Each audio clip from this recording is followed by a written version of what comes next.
How did I even...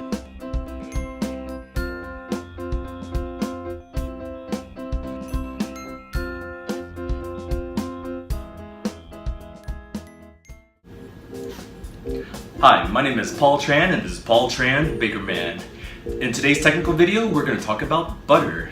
Now, we have historical evidence that shows that butter's been made as far back as 4,000 years ago. That's fantastic. We love it. We love it so much that we name things that aren't butter as butter, like apple butter and peanut butter. We like to spread butter, apple butter, peanut butter on bread. When you chill butter, you take that, combine it with sugar, and then cream it and just beat it really fast. And in doing that, you trap millions of little tiny air pockets in that butter and sugar mixture.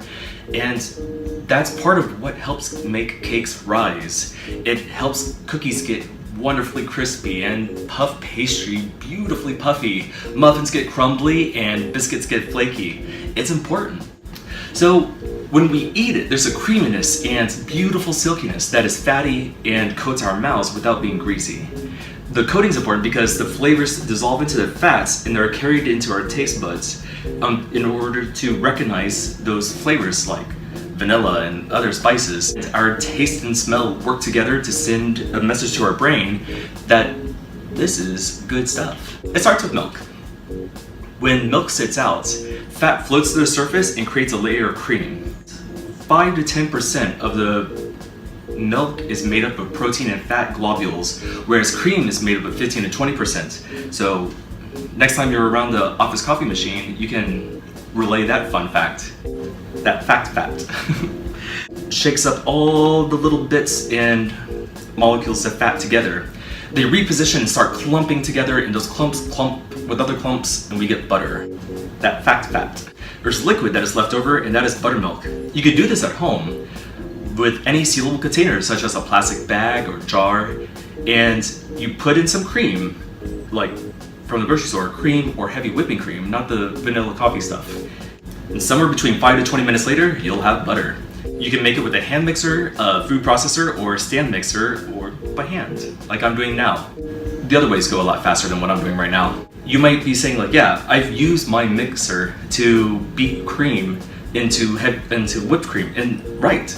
If you keep on whipping, you get butter. So remember that next time you whip cream, because if you over whip, you're gonna get butter. Fact. Store, you're gonna see different kinds of butter. You're gonna find salted butter, which has salt already in it. It helps preserve the butter. Unsalted butter doesn't have salt into it. Cooks and bakers do like to do this, to use it because it allows them to be able to control for the salt. And we have cultured butter, which means there's bacteria that was in it that basically eats the milk sugars called lactose, creates lactic acid, and this creates a nice, beautiful tanginess. And it's a great butter to use for baking. It's what a lot of bakers like to use. Like if you're making croissants, cultured butter is kind of the way to go. I'm almost there. You have American-made European-style butter that has about 80% fats in it, or the French actually like to put 82% fat in it. Another fun fact for you. Fact. You can have raw cream butter. It might have some harmful bacteria in it, but I've never had it. Baker's butters, which are almost pure butter fat, and they're fantastic because they have a specific melting point depending on what the baker needs. You'll find this called anhydrous milk fat, and we don't see this very often. Vegan butter is a non-dairy oil that have been combined with thickeners and emulsifiers and a little bit of coloring to make a butter-like substance. Sometimes we want oil, which is, again, liquid at room temperature, because it creates a denser cake, which is great for things like carrot cake. There's also brown butter from a Maillard reaction, and that's where the butter, fats, and the proteins are cooked slowly and caramelized, and it gives a really nice toasted flavor. I'll give a great recipe for this later. And then clarified butter, which you melt the butter and skim off the milk solids, and you could store that clear jar of butter for months. It's great for things like lobster. So remember, if you have a lot of butter, you can actually store it in the freezer until you need it, and then pull out a stick of butter. You guys, I have butter and some fats. So I'm gonna pour hot water into this bowl of ice. Haha. I spilled buttermilk on myself. So there's buttermilk. And look at that.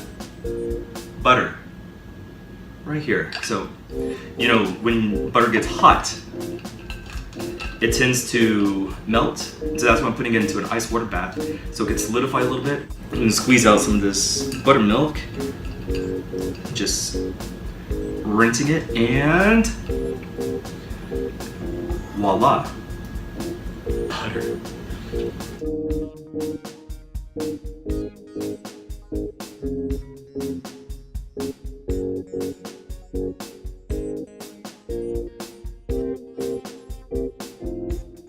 Here's my butter. I threw in a little salt, pepper, and truffle, white truffle.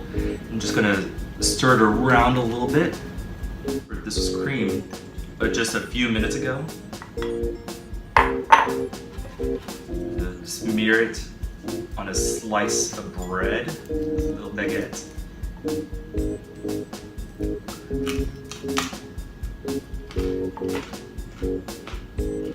This is great. Really good. Oh my gosh. I want to put this on a steak. Oh, yeah. Sorry. I use a little salt, pepper, and white truffle to make my own little truffle butter. Wink. Wink. Wink.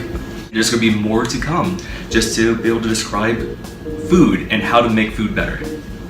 How you can make food better. So you can make it at home. Add whatever flavors you want. Salt, pepper, dill, thyme. That would be fantastic. Leave me in the comments below about what you would like to use for your own butter. What other combinations could you put onto, I don't know, like I was thinking of steak, or this bread's great. Where else can you put it? Being super vulgar. Vulgar's good. Oh.